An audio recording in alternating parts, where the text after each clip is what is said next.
muito bem-vinda. Obrigado por aceitar o nosso convite. É um prazer receber você aqui. Estava comentando com as pessoas Igualmente, antes de Carlos, você. obrigada. Estava comentando com Eu as que, eu pessoas que antes de agradeço o você. convite. Imagina, é um prazer. Estava comentando com as pessoas antes de você entrar que a gente se conhece há muito pouco tempo. E, inclusive, a gente se conheceu numa live que você também estava fazendo. Na verdade, numa transmissão ao vivo num grupo que a gente faz parte, um grupo onde a maior parte é de São Paulo. E duas características me chamaram a atenção na Renata. Três, na verdade. Primeiro é a paixão que ela tem por vendas, é uma coisa visível na fala dela, na preocupação dela. Segundo é a familiaridade que ela tem com a internet, como hoje ela está se apropriando desse meio. E terceira razão, que eu acho que é até uma das primeiras coisas que eu vou pedir para você falar, é o seguinte: esse seu nome de peso, Renata Santurion, qual a origem desse nome tão bonito e tão forte? Essa é uma origem espanhola, né? Mas a origem da família é paraguaia. Olha, Índios Tupi-Guarani na nossa família. Minha olha bisavó, só. avó do meu pai. Exatamente. Bonito Legal, nome, né? bonito nome, muito legal. Obrigada. Renata, Adoro esse conta nome, é um. fortíssimo. E esse nome, ele vem dando bastante sorte. O pessoal gosta muito do nome e ele já É, diz bastante coisa, né? Tem até é. uma sala VIP no aeroporto, só para mim. É verdade, olha só, que Não me deixaram privilégio. entrar. Eu fui lá, mas escuta, eu preciso entrar nessa sala. Não, você vai ter que pagar mesmo pelo cartão, não vai ter jeito. Ai, Renata, ai, conta ai. para a gente um pouco sobre a sua trajetória. Falei que você hoje é diretora sócia e diretora para a América Latina da Wine by Design. Mas conta para a gente um pouco da sua trajetória, da sua formação. Vamos lá. Eu sou meio diferente, porque eu sou formada em veterinária pela Universidade de São Paulo, pela USP. E desde que eu me formei, na verdade, eu sempre quis ser veterinária.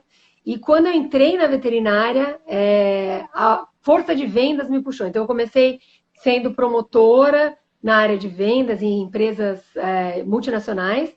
Depois eu fui promotora, depois vendedora, depois gerente de distribuidora. Depois eu fui gerente nacional, até que eu fui apresentada para o mundo SaaS. E o mundo SaaS me puxou de um negócio, de uma forma surreal. E eu venho trabalhando, meu tio acabou de entrar, meu padrinho, Dr. Sérgio Ramos. Olha só, seja bem-vindo.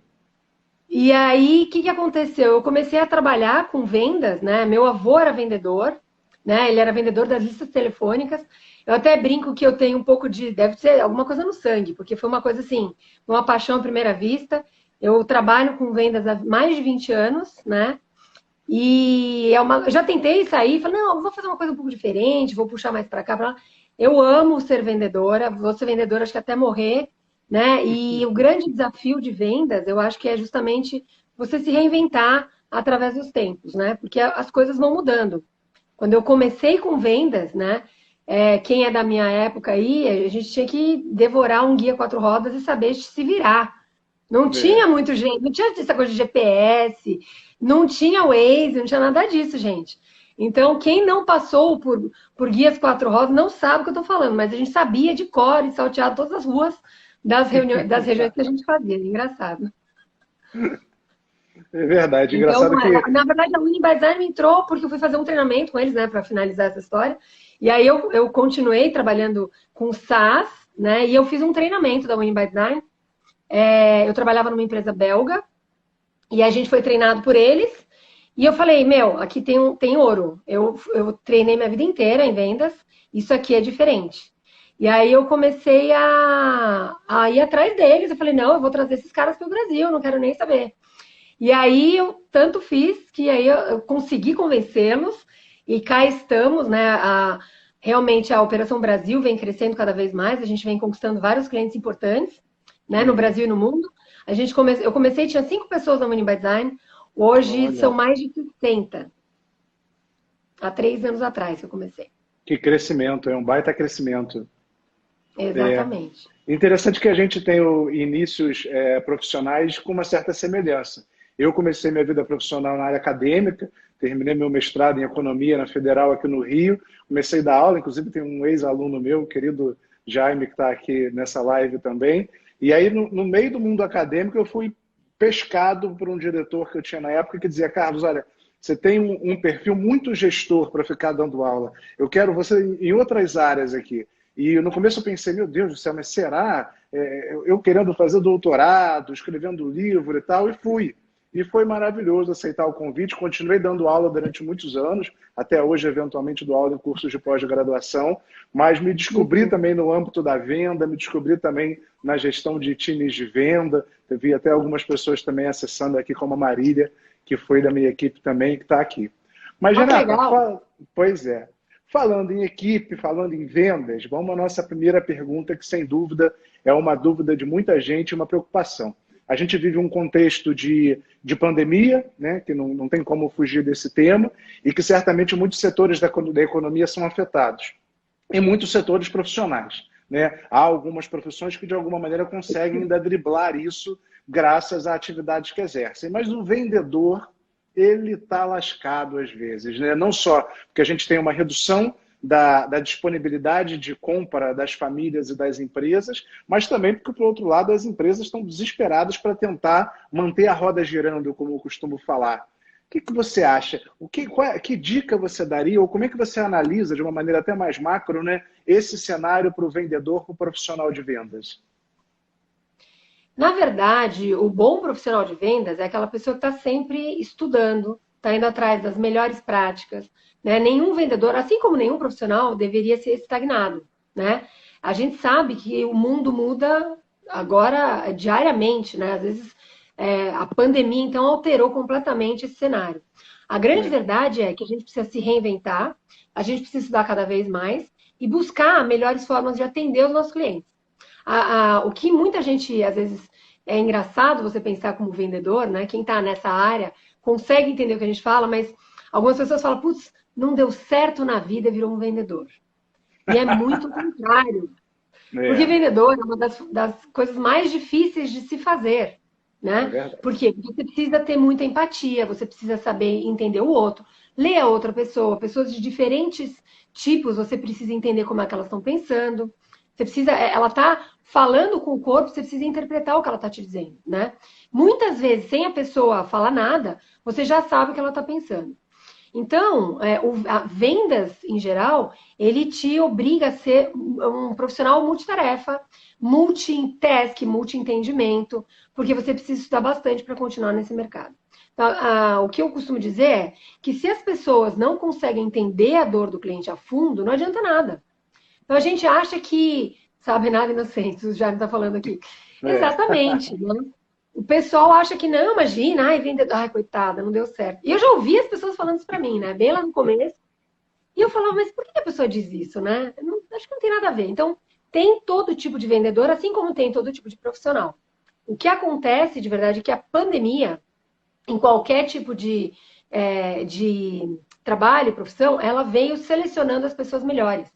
Só os melhores estão sobrevivendo, a verdade é essa. Então, cada vez mais a gente vê que quem é muito bom perdura, continua e estão sendo brigados à tapa, né? Mesmo É. na pandemia, as pessoas estão sendo contratadas, tem briga de empresas buscando os melhores profissionais e a gente sabe que isso é por um motivo, né? Porque essas pessoas realmente elas são diferentes, elas se diferenciam no mercado, estão sempre se renovando, né? É verdade, é verdade. Isso me lembra até uma coisa que eu sempre comento, né? É, se a empresa não valoriza o seu vendedor, experimenta ficar sem vendedor nenhum para ver o que acontece com a empresa. Porque não adianta ter um marketing que entenda muito de campanha, um financeiro eficiente, uma operação enxuta, se ninguém vender. Se ninguém vender, não tem jeito. A empresa vai à bancarrota, independente de qualquer outra característica de qualquer outro time, né? Mas eu concordo com você. Essa visão holística do vendedor, ela é fundamental, inclusive, para entender como se comportar, de que maneira ele vai atrair clientes, ele vai se comportar perante o cliente. Então, há uma visão do vendedor que ultrapassa muito, né, o momento da venda ou o planejamento para a venda. É muito maior do que isso, né? Exatamente. Outra coisa também que cada vez mais a gente vê é que marketing e vendas estão muito juntos, né? Uhum. Então não tem mais espaço para marketing trabalhar separado de vendas. Até tem algumas empresas, mas as empresas elas sofrem demais, não conseguem crescer, não conseguem escalar. Então, o profissional mais completo seria aquele cara, eu até tô falando um pouco a mais do que... A gente bolou algumas perguntas para trazer para vocês, pessoal, mas eu tô trazendo algumas coisas assim, a gente mistura um pouco dos temas. Uma das coisas importantes, quando a gente fala dos vendedores, é que o cara precisa saber trabalhar em equipe. Porque aquele vendedor antigo, aquele cara que falava, eu sou o máximo, eu faço, eu aconteço, eu apareço, e eu faço o meu, e depois vou para a praia. Agora, nesse momento, eu estou na praia, né? Nós viemos para cá, tirar um pouquinho do mofo de São Paulo, e por isso que talvez tenha dado esse quiprocó na entrada aí, mas veja só, né? Mas aí o que você faz? A gente trouxe todos os aparatos possíveis para a gente fazer live, tem um webinar para gravar, amanhã eu tenho aula que vou participar. E o que acontece? Quanto mais você souber utilizar o que você tem ao seu redor, melhor, né? Então, não cabe mais aquele cara que trabalha sozinho, aquela pessoa que trabalha sozinha, que acha que vai fazer tudo. Cada vez mais você precisa saber trabalhar em equipe. Então, quando eu comecei, trazendo um pouquinho lá de trás, o que acontecia, tinha aqueles vendedores que, não, esse cara é muito bom, ele carrega a equipe nas costas. Não tem mais espaço para isso. Se você tem alguém na sua equipe assim, cuidado. Porque se essa pessoa sair, muito provavelmente você vai ter um problema muito grande, né? E as grandes empresas perceberam isso. Então, quer dizer que não é bom eu ter um vendedor completamente diferente do resto. O que está acontecendo? Eu vou dar as melhores contas para esse cara, para essa pessoa. Né? Isso é horrível. Porque você concentra tudo na mão de um, a não ser que seja uma estratégia, você tem uma equipe que trabalha as maiores contas, por exemplo. Caso contrário, é muito bom que você tenha uma equipe bastante uniforme. Porque essa equipe bastante uniforme faz com que você escale muito mais. Então, você consegue melhorar toda a sua equipe de uma forma que você programe que todo mundo seja muito bom.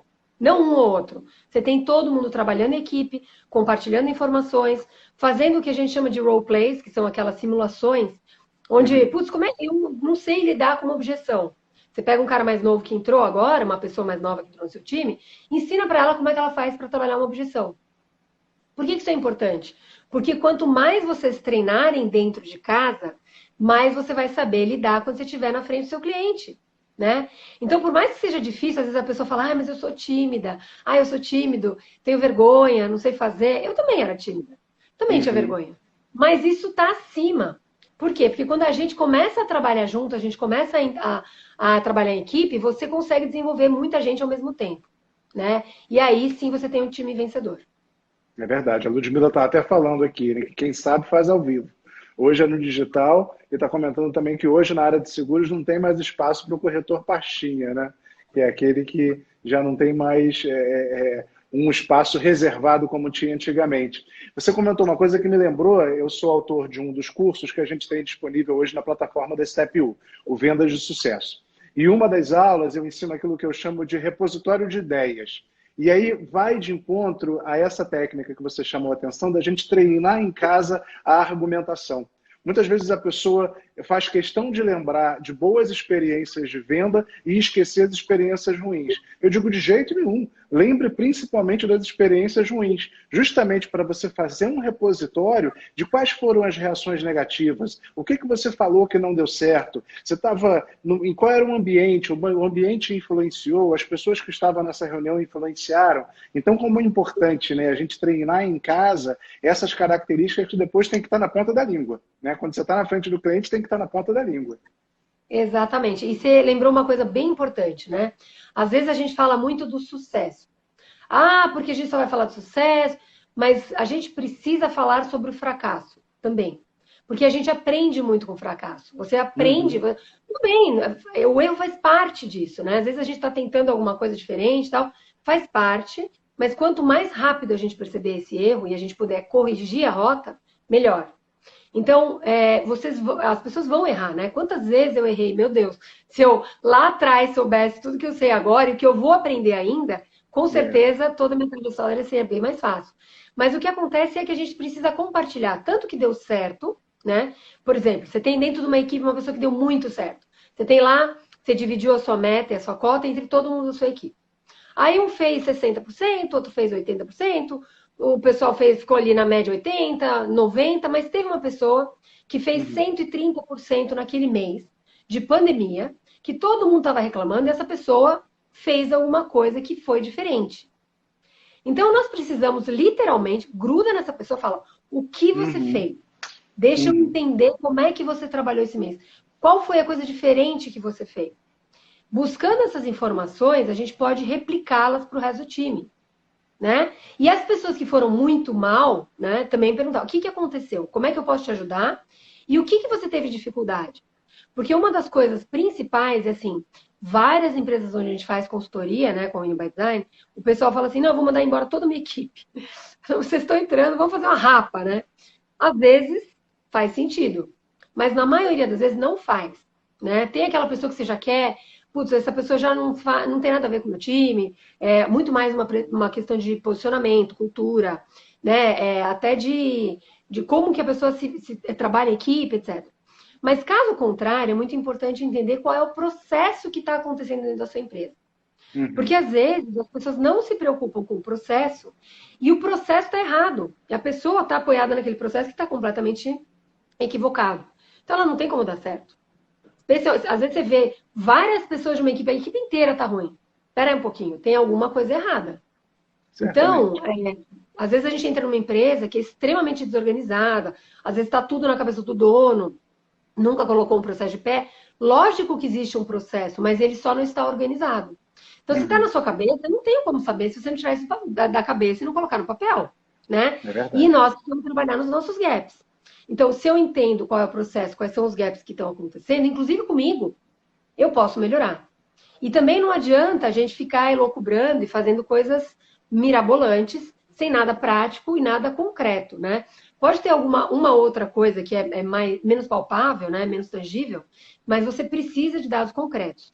Outra coisa muito importante também, que só para não esquecer de falar isso aqui antes de passar para você a bola, é que eu, como gestora, eu chego lá, vamos imaginar que nós somos uma equipe, eu sou sua gestora, você chegou lá e fala, putz, Renata, não sei o que aconteceu, não bati minha meta tal. Aí eu chego para você, Carlos, olha, legal, você está indo bem tal, mas você precisa melhorar uma série de coisas. Pega uma lista e descarrego em cima de você 45 coisas. Você não tem como fazer uma atividade e melhorar 45 coisas ao mesmo tempo. 20, 10. Pega uma coisa por vez. E uma coisa por vez você vai melhorando até que a pessoa... Olha, como é que você tá? Ah, ajustou. Bacana. Próxima. Você vai na ordem de prioridade. Então, uma das coisas que acontecem de muito ruins também é quando você joga um caminhão de coisas, você vomita em cima da pessoa, ela não tem como atuar em cima de tudo. Então, a gente tem uma pequena cultura de coaching ainda no Brasil, né? A gente vê lá fora, nos Estados Unidos, é extremamente comum essa cultura de coaching, que é a pessoa, um vendedor, está junto com outro vendedor de alta performance, ou com um gestor, de preferência ainda mais, e esse gestor fica pontuando, olha, isso aqui tá legal, isso aqui você precisa melhorar. Como é que eu posso te ajudar? Vamos fazer aqui um roleplay, vamos fazer uma simulação, você vai sentar com essa pessoa, vai ver o que ela está fazendo de bom, e aí a pessoa vai aprendendo, né? E eu falo por mim também, porque quando eu comecei em vendas, o cara chegou, viu? A partir de amanhã, tá aqui a sua lista, sai para vender. Mas como? Aonde? O que eu tenho que fazer? Ninguém me ensinou. Então, se a gente tem os atalhos, por que a gente não pode dar para as pessoas esses atalhos? Para que elas performem mais rápido e melhor. Então, às vezes o cara gosta de ver, né, o cara sofrendo. Né? Ai, deixa ela sofrer, porque eu sofri no começo, então ela tem que sofrer. Né? Certamente. Curiosamente, a gente, acho que uma ou duas lives atrás, quintas-feiras atrás, a gente falou justamente sobre o líder coach, da importância do feedback, do líder coach orientar, dessa relação que precisa existir justamente para que o líder permita ao liderado crescer, se desenvolver. A gente tem até um programa que está entrando no ar daqui a poucos dias, um novo curso que a gente vai lançar, que é um curso de feedback. Feedback para resultados. E entre outros temas, né, justamente essa abordagem da importância do feedback e de como estruturar um bom feedback. Senão é aquele famoso, né, com perdão do palavrão, feedback, que deixa a pessoa arrasada, ela sai dali destruída e não consegue efetivamente transformar aquilo dali em algo positivo para ela se transformar. Né? Então, olha a responsabilidade do gestor. Sai arrasada mesmo, não consegue mais fazer nada e sai da empresa, até se perde muito. Isso é super comum, né? A gente está até dando risada, mas é um negócio super comum, infelizmente, né? Aquele líder que não sabe ser um líder. Ele acha que ele tem que impor e ele tem que humilhar as pessoas que estão abaixo dele, né? Eu já tive líder assim, infelizmente. Mas a gente aprende, né, a como não ser. Exatamente, exatamente. Coisa engraçado que eu comentei isso na outra, que eu tive líderes excelentes que foram espelhos para eu tentar ver tudo o que eu queria fazer. Mas também tive Exatamente. gestor, tive chefes, que não pode ser chamado de líder, que eu pensava, meu Deus, se um dia eu me parecer com esse gestor, eu estou ferrado. Então eu não posso me comportar igual de jeito nenhum. Mas você sabe que é engraçado, né, cara? Estou botando aqui meu carregador para garantir que não caia minha bateria. É, mas é interessante que a gente vê, às vezes, você conversando com outros líderes, né? E até dentro das empresas, quando a gente vai conversar com um líder, outro líder, coordenador, e as pessoas às vezes são muito fechadas, né? E aí você começa a conversar, às vezes você pega a pessoa no one-on-one, né? Puxa papo e tal, e a pessoa te diz que olha, eu adorei falar, né? Adorei me expor tal, mas eu não tenho. Eu falo, mas traz isso pro grupo tal. Aí a pessoa fala, eu não tenho coragem, eu tenho Uhum, medo de me expor. E na verdade é uma falta de confiança no grupo, o que é muito ruim para a empresa, né? sem Porque dúvida. se você tem essa abertura e as pessoas podem, né, colocar ali em segurança, sem ninguém ficar um gozando da cara do outro, né? Aquela coisa de chacota, bullying, literalmente. Se as pessoas conseguem se confiar, o crescimento do time ele é muito grande. Então, é papel do líder, né, proporcionar isso para que as pessoas consigam se abrir, para que seja um local onde a gente pode compartilhar com segurança e sem ter esses medos. Mas é Uhum. muito frequente, a gente vê isso com uma frequência muito grande, é assustador, na verdade. Porque as pessoas não se abrem por medo do que os outros vão pensar. É verdade. Renata, falando em liderança, eu vou trazer a pergunta aqui da Lorena, que é uma pergunta daquelas tiro de canhão. Quanto tempo que você acha que um gestor deve esperar para a performance de um vendedor antes de desligar? Essa é a pergunta de US$ 1 milhão, né? É. Na verdade, eu acho que depende muito do seu ciclo de vendas. Né? Você Uhum. tem um ciclo de vendedores dentro da sua empresa, né? Boa. Tem empresas, por exemplo, que às vezes depois de um mês, você já sabe se o cara vai dar certo ou não vai. Porque Uhum. pelas atitudes, a empresa tem um ciclo de venda super rápido, de uma semana, 2 semanas. Então, você já sabe que o cara não vai performar e foi muito mal, não consegue feedback das pessoas, não consegue fazer uma reunião com uma segunda reunião, não consegue conectar uma coisa na outra, em performance de time, etc. Algumas empresas, como por exemplo de vendas complexas, né, enterprise, etc., elas já têm um ciclo maior, e aí você fatalmente vai ter que esperar mais tempo. Né? Mas alguns indicadores podem te dizer que você está indo para o caminho certo ou errado. Então, o número de reuniões que essa pessoa traz, se ela está fazendo prospecção, se ela está se mantendo ocupada no sentido de ir atrás de informação, buscar outras pessoas que possam trazer para ela mais informações para que possa ir mais rápido, etc. Então, acho que é muito mais também uma questão de atitude. Né? Uhum. Depende muito do seu negócio, mas uma questão de atitude, você pode medir isso, você pode ver, inclusive com os pais, equipe, o que está acontecendo, né? Obviamente, que tem que ter a ver com a cultura da empresa. Então, a contratação, eu acho que, assim, tem muito a ver com a contratação também. Muita gente contrata no afobamento. Vou pegar. Às vezes contrata porque é mais barato, às vezes Uhum. contrata porque, putz, essa pessoa, me indicaram e eu só tenho essa pessoa. Então, o processo de contratação ele tem que ser muito bem feito. De acordo com a cultura da equipe, cultura do time, quais são os propósitos da empresa, se tem a ver com o propósito da pessoa, né? Tem algumas coisas que mostram o fit cultural muito grande. Cada vez mais as pessoas estão falando em fit cultural. Eu acredito Uhum. bastante nisso. Né? Então, tem gente que você olha e fala, não, cara, não tem nada a ver essa pessoa com a sua empresa. Aconteceu com uma cliente nossa, né? Uhum. E essa pessoa entrou dentro de uma empresa. Sabe quando você olha, você fala assim, não vai rolar. Mas não deu, tipo, não deu 6 meses. E a pessoa saiu. Então, eu acho que tem muito a ver com o RH, tem muito a ver com a Uhum. postura da pessoa e, obviamente, com o resultado, mas depende muito do ciclo de vendas também. É verdade. O famoso RH estratégico, né, que de fato consegue entender a cultura, implementar isso dentro de um processo seletivo para trazer alguém que tenha esse fit, né? Isso é fundamental. Olha, há diferentes setores, né, de vendas, diferentes áreas de vendas, e a gente sempre consegue perceber que aquele cara que é mais acelerado, ele demanda uma empresa mais acelerada. Eu já vi situações de uma contratação acontecer com um vendedor excelente, super bem referenciado, mas o vendedor, ele era 220 e a empresa era 110. É Então, isso. era ele que estava querendo demitir a empresa. Era ele que estava dizendo, peraí, eu estou correndo mais rápido do que a Não, empresa. Mas você sabe que é interessante, porque assim, não é porque essa pessoa, isso que você falou é muito importante. Não é porque a pessoa deu super certo numa empresa, e aí um dos erros que acontecem é a pessoa vai lá e contrata o melhor vendedor daquele concorrente. Ah, mas ele performa muito bem naquela empresa, naquele mercado, vou trazer para cá. Paga, né, uma fortuna para trazer essa pessoa, mas a pessoa não performa. Qual é o problema? O problema é que nem sempre quem foi muito bem, não é porque ele foi muito bem, essa pessoa foi muito bem lá, que aqui na nossa empresa vai dar super certo. Então, tem toda uma estratégia por trás e o RH precisa entender bastante sobre quem é, qual é a cultura da nossa empresa, né? Qual é o nosso propósito? E buscar tirar isso ao máximo dos candidatos, né? Para poder trazer a melhor pessoa. Você sabe que é interessante? Algumas empresas, a RD, por exemplo, ela faz, sabe a RD, só digitais lá de Floripa? O que eles fazem? Eles têm lá uma premiação para quem trouxer nomes de pessoas que forem fit cultural, que forem contratados pela empresa.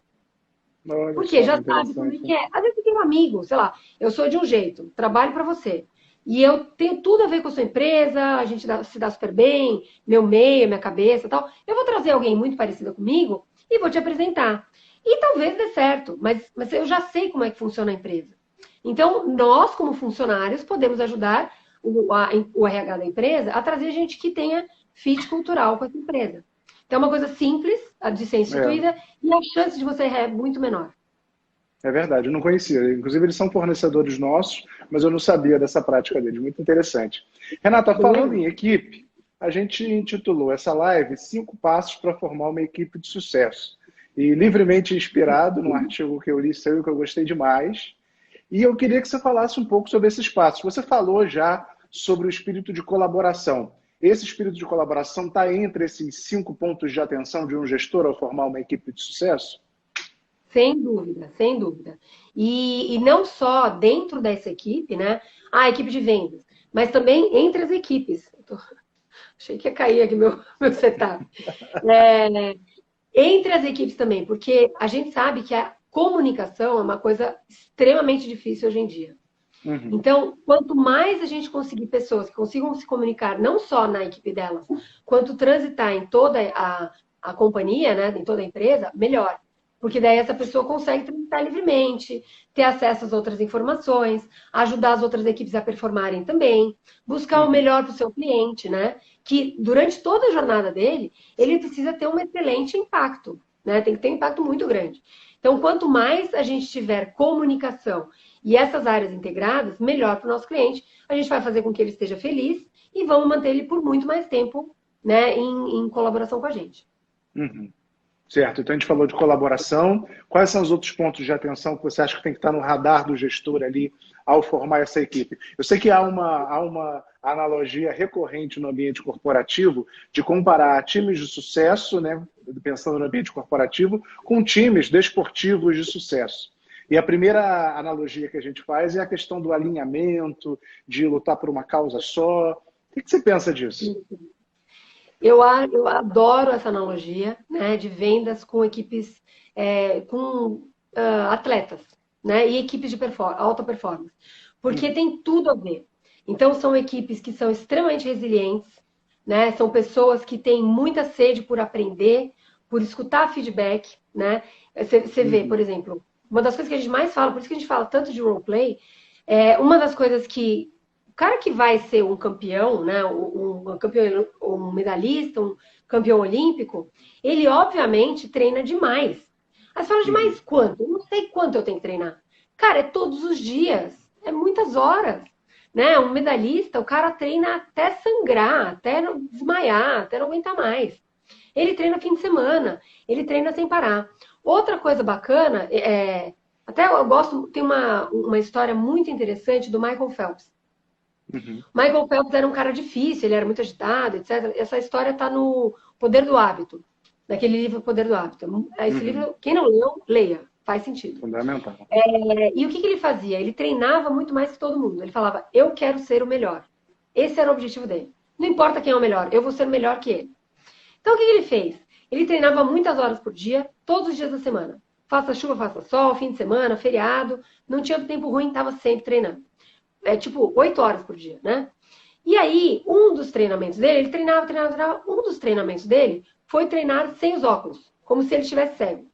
Quem nada sabe que você precisa dos óculos. Eu não sou nadadora, mas eu aprendi, mas eu não sou nadadora profissional, nunca foi. Mas quem nada profissionalmente sabe que os óculos é importantíssimo você treinar com eles, porque você precisa enxergar para saber quanto tempo falta, etc., para você ir e voltar. Ele fez alguns treinamentos sem óculos. Então, ele contou as nadadas que ele tinha, quantas ele tinha que chegar, para ele virar, bater o pé, virar, e tinha que acelerar de volta, quantas ele tinha que voltar até ele bater a mão de volta. O que ele fez? Uma das competições, ele pulou, perdeu o óculos, na primeira, ele mergulhou e perdeu o óculos. E ele saiu e falou, lembrou daquele treinamento e foi. Bateu. Voltou. Quando ele chegou, olhou para os lados, aí que chegaram os caras, falou, ganhei. Ele não só ganhou, como ele ganhou, tirou o recorde mundial naquela corrida, Fantástico, hein? Então, assim, um negócio maluco. Por quê? Porque ele treinou mais do que os outros. Porque ele treinou além das expectativas e ele fez mais do que esperado. Então, isso tem tudo a ver com as equipes de vendas. Além disso, a gente tem equipes cada vez mais diversas. Homens, mulheres, gente mais nova, gente mais velha. Por quê? Porque as pessoas diferentes, elas trazem muitas culturas diferentes, hábitos diferentes, né? E trazem ambientes diferentes do que elas trabalharam anteriormente. Então, uma equipe bastante mista, né? Não só homem, mulher, mais velho, mais novo, enfim, de tudo que você pode imaginar, traz muita cultura, né? E essa equipe diversa pode se ajudar nas adversidades que existem no dia a dia. Então, equipes diversas, normalmente, performam muito bem. Né? Não só ter gente, eu vou ter só os caras mais novos e eu vou ensinar tudo para eles. Bom, se você tiver uma pessoa mais velha, essa pessoa mais velha pode trazer o aprendizado que ela teve de uma vida inteira. Então, os líderes, quando eles vão montar uma equipe de sucesso, de performance, tem que pensar nessa base do que vai acontecer. Né? O RH precisa estar extremamente participativo e em comunicação com o líder para entender qual é o objetivo que eu quero das pessoas que eu estou trazendo. E não sair contratando, eu trouxe essa pessoa, mas espera um pouquinho. Vocês conversaram sobre essa vaga? Vocês entenderam o que precisa? A gente trouxe o que a gente achava que era melhor do mercado, trouxe uma pessoa mais cara, etc. Então, assim, de novo, a comunicação. E a gente vê que, às vezes, a comunicação é um problema gigante dentro das empresas, porque ela se perde, né? Ou porque tem muito melindre, ou porque tem muita politicagem, ou porque... Enfim, NP motivos. Mas é muito importante que a gente mantenha essa base para que as coisas possam acontecer da melhor forma possível. É verdade. Você trouxe um ensinamento, né, que eu acredito demais e que eu sempre lembro isso para as pessoas. Faça mais do que o necessário. Faça mais do que o solicitado. Eu acho que isso resumidamente, é o que explica o sucesso de muita gente. Eu tive um professor no mestrado. E aí a pergunta clássica do aluno antes da prova é aquela, né? Professor, tem que estudar só isso ou tem que estudar isso também? E ele respondia dessa maneira, ele dizia, isso aqui é para quem aceita o suficiente, isso aqui é para quem quer mais. E eu lembro daquilo e eu pensava, quem aceitaria naquele momento só fazer o suficiente? Então ele desafiava a pessoa, faça mais do que o suficiente, porque fazer o suficiente tem muita gente que faz. Não é?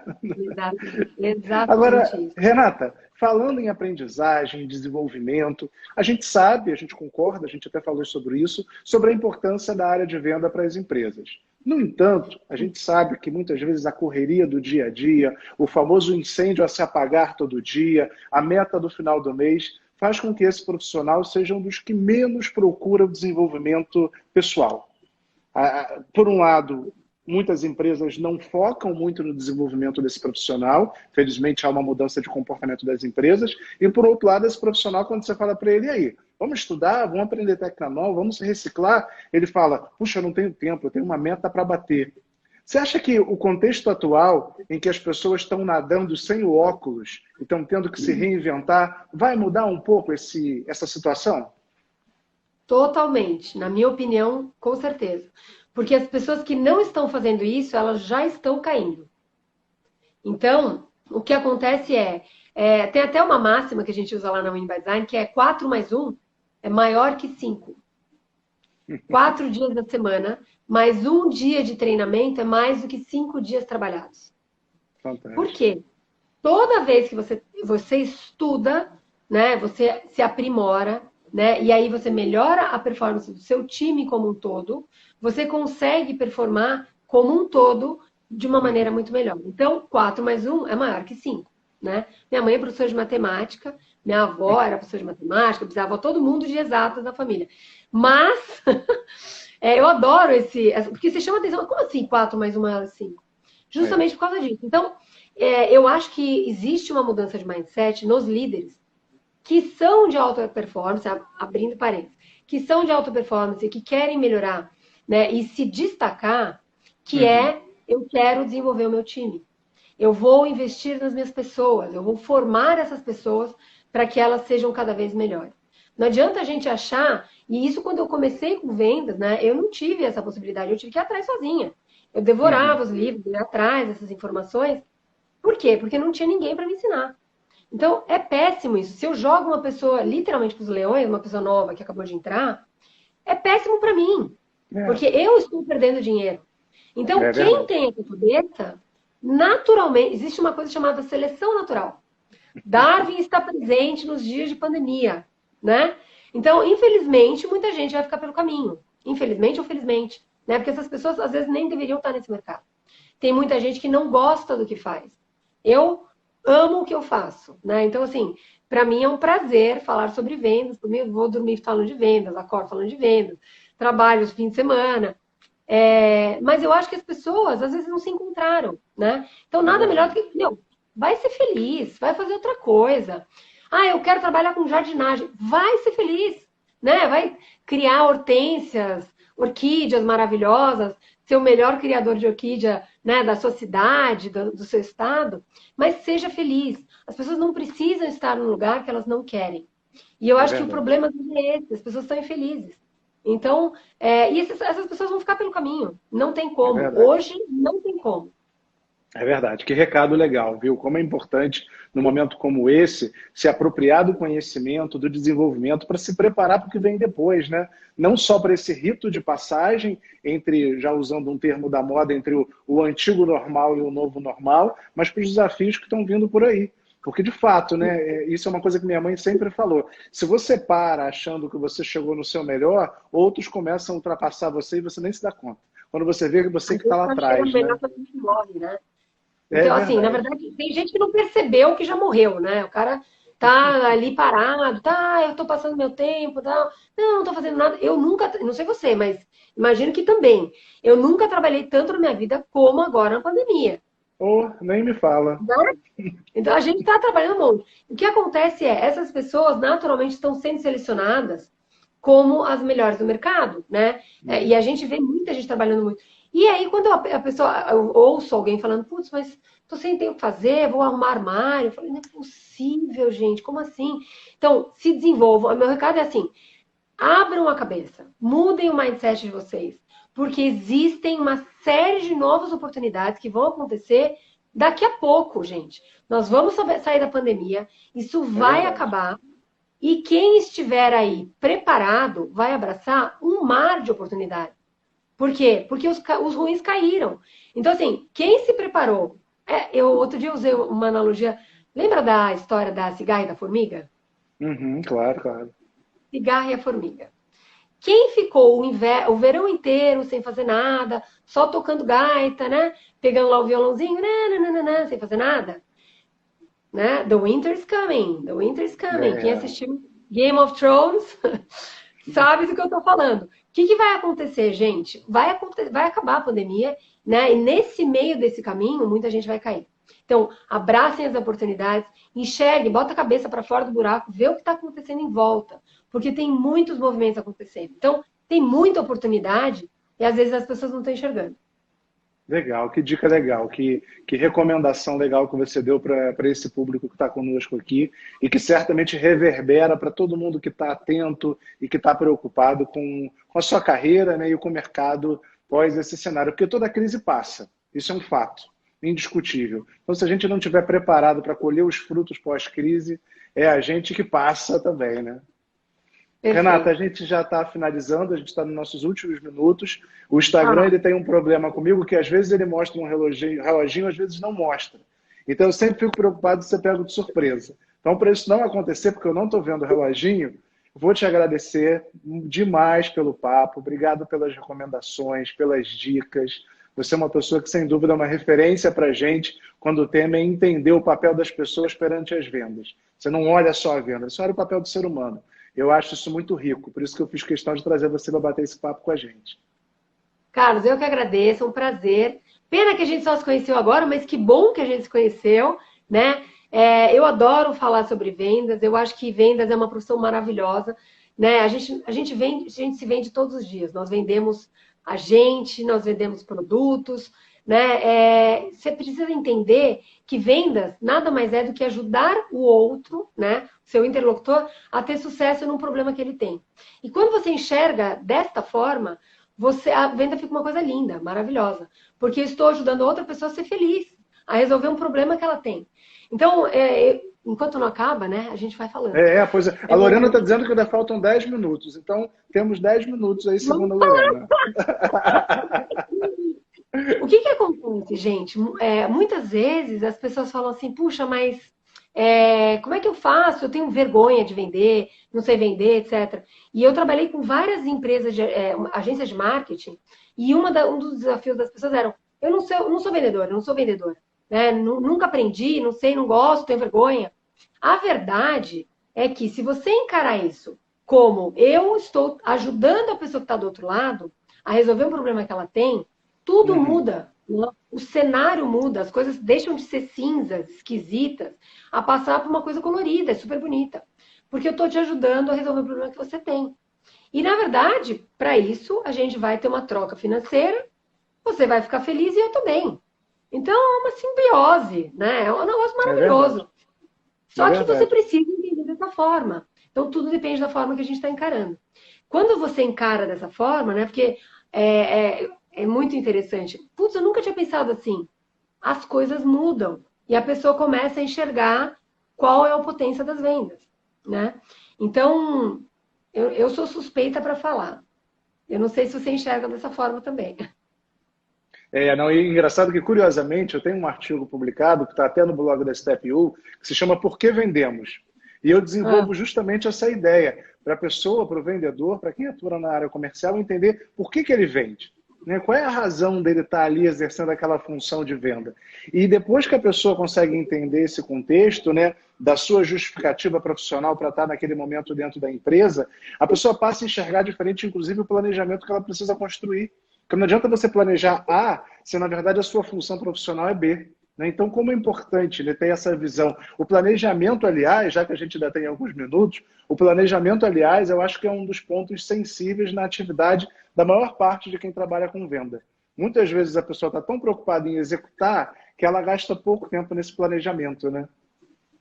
perfeito. E se os vendedores que aprendem isso na raça, eu era uma pessoa extremamente desorganizada. Ainda estou no processo, a gente sempre pode melhorar mais, né? Mas o que acontecia? E a gente, quando a gente faz o treinamento, uma das coisas que a gente faz é vamos trabalhar o seu planejamento. E aí, quando termina esse exercício, a pessoa tem que planejar por dia o que ela vai fazer, quanto tempo demora. Quando termina esse exercício, o mês tem 4 semanas para todo mundo, né, gente? São 5 dias por semana, a não ser quando você tem É. feriado. O que o cara faz? Putz, Renata, eu tô chocado. O que foi? Sobrou tempo. É. Claro, você se planejou, criatura. Né? Então, assim, o planejamento, ele ajuda a gente a bater as nossas metas. Outra coisa, antes que acabe o tempo. As pessoas falam assim, última semana do mês, último dia do mês. Agora, sei lá, vou acender uma vela, vou dar 10 pulinhos para São Longuinho, né? Para eu fazer o meu número. Gente, a meta a gente faz todo dia. Então, se eu planejo quanto Exatamente. tem que fazer por semana, por dia, eu chego na minha meta do mês. Não adianta você achar que no final do mês. E eu já fui essa pessoa. A equipe que eu É. trabalhava era assim, ficava todo mundo lá, não, vai entrar um pedido, não, porque não sei o quê. Não adianta. Né? Antes de acabar o mês, eu preciso ter a certeza do que vai acontecer. Os números não podem acontecer. Eles têm que ter uma previsibilidade, porque senão a sua empresa está ferrada. Né? Então, como é que a gente faz isso? Se planejando, prevendo o que pode acontecer e entendendo o mercado. É verdade. Lorena está falando aqui, planejamento liberta. E realmente liberta. Eu lembro de um liderado que eu tive, que ele fazia muito esse discurso. Mas, Carlos, eu tenho tanta coisa para fazer, eu tenho tanta coisa para fazer. Aí um dia eu falei para ele, então faz o seguinte, tudo que você tem que fazer, você coloca num post-it e cola aqui na parede. E aí ele começou. No final ele falou, até que não era tanta coisa assim. Eu falei, tá vendo? Você precisa visualizar. Quando você, eu adoro um Trello. Eu tenho minha agenda no Trello, tenho vários Trellos ali. Eu adoro o sistema Kanban. Para quem não conhece, Trello é uma maneira de você criar uma agenda visível ali para as pessoas que estão trabalhando, né? Então, como aquilo dali te dá uma tranquilidade, né? Quando você olha, você pensa, nossa, é factível, eu tenho um número de coisas para fazer, o prazer que você tem de mover uma notinha lá para o dono, para o feito, né? É fantástico. O planejamento é uma coisa que te liberta e te tira desespero, né? Vendedor, às vezes, é muito desesperado. Então, o planejamento, ele libera esse desespero, né? Esse nervoso. Outra coisa, né? Faz você dormir melhor, faz você ter menos preocupação, menos cabelo branco, tudo isso, né, gente? É verdade, é verdade. Renata, eu vou aproveitar então esses minutinhos, que eu acho que agora são 4 para terminar. Eu jurava que live eram 50 minutos. Aí quando não aparece o relógio, eu penso, então são 50 minutos que eu tenho que contar. Mas pela minha conta está indo para 1 hora, então tá ótimo. Então eu vou te fazer uma pergunta que eu tinha separado aqui, que é o seguinte, a gente está falando muito de equipe de alta performance, de comportamento, como formar uma equipe de alta performance, e uma equipe desengajada, uma equipe para baixo, uma equipe que está ali tristonha, que o resultado não vem. Como é que a gente salva uma equipe dessa? Bom, às vezes não tem como salvar, né? Vamos combinar. Às vezes não tem jeito. Mas uma das coisas que acontecem com a motivação é quando as pessoas não têm visibilidade do resultado que elas podem alcançar. Então, step by step. Primeiro, que a gente vê muitas vezes o que acontece o objetivo é muito grande. Não tem como você chegar no final da escada se você não passar por cada degrau. Uhum. Então, não adianta. Só tem uma frase que eu estou usando agora que está funcionando assim todos os dias. Só tem desilusão quem tem ilusão. Então, assim, se eu tenho ilusão de que eu vou amanhã fazer 200% do meu número, isso não vai acontecer. Mas eu tenho essa ilusão. Não vai acontecer, eu tenho uma desilusão. Então, precisa ser realista, né? As metas SMART, elas têm um motivo de ser, né? Você precisa ter metas mensuráveis, elas precisam ser palpáveis, me ajuda aí com o SMART. Tem um tempo exato para poder... Com data, objetivo, mensurável. Excelente, né? Excelente. E aí, se você vai fazendo step by step, as pessoas conseguem ver o progresso. Se você fala uma meta muito grande, muito rápida, muito alta, é óbvio que você não vai conseguir e elas ficam desmotivadas. Então, isso é papel do líder também entender qual é a meta possível, né, que as pessoas podem buscar. Sempre com uma cenourinha, sempre com aquela coisa de buscar mais. Mas se você coloca uma meta intangível, que as pessoas não... e não realizável, o que vai acontecer? A pessoa, antes de começar, ela já vai desistir. Então, não vai acontecer. É verdade. Se ela não for factível, a pessoa já começa desanimada, porque ela vê viabilidade de entregar aquilo ali. Não vou conseguir fazer R$1 milhão. Possível. É verdade. Eu faço 50 mil, o cara quer 1 milhão. Sem desespero, amigo. É verdade. Então, eu faço muita consultoria para a empresa, quando eu vi, principalmente na área de equipes de venda, e a primeira coisa que eu vejo é se a meta é smart. Geralmente não é. Geralmente não é. E aí a culpa é do vendedor. Aí você começa a analisar aquilo ali, mas essa meta, de onde veio essa meta? O diretor quer essa meta. Mas isso é quanto por cento de crescimento em relação ao ano anterior? Ele quer 20%. Então você vê, não tem ciência por trás daquilo dali. Já ouviu aquele double, double, triple, triple, triple? Sei. É verdade. Boa. Né? Renata, acho que agora a gente está finalizando mesmo. Agora apareceu o reloginho aqui para mim. Então agora eu vejo que a gente tem 2 minutos para finalizar. Obrigado demais novamente. Foi muito legal. Para quem, inclusive, não conhece, eu vou convidar a Renata para a gente colocar esse artigo dela, que eu gostei muito, no nosso blog. Renata, depois eu converso com você, mas eu gostaria demais de colocar esse seu artigo no nosso blog, porque eu gostei demais da formação. O Passos para Formar uma Equipe de Sucesso. Sim, que inclusive tem o jogo de vôlei, não é esse? Isso aí. Beleza. Muito esse é legal. super legal, manda bala. Legal. Super legal esse artigo. Depois vocês leem e dão um feedback para nós. Então tá bom. Obrigadão, Renata. Sucesso para você. Obrigado pela participação e até a próxima. Eu que agradeço, gente. Um abração, até a próxima. Tchau, tchau. Um abraço, tchau.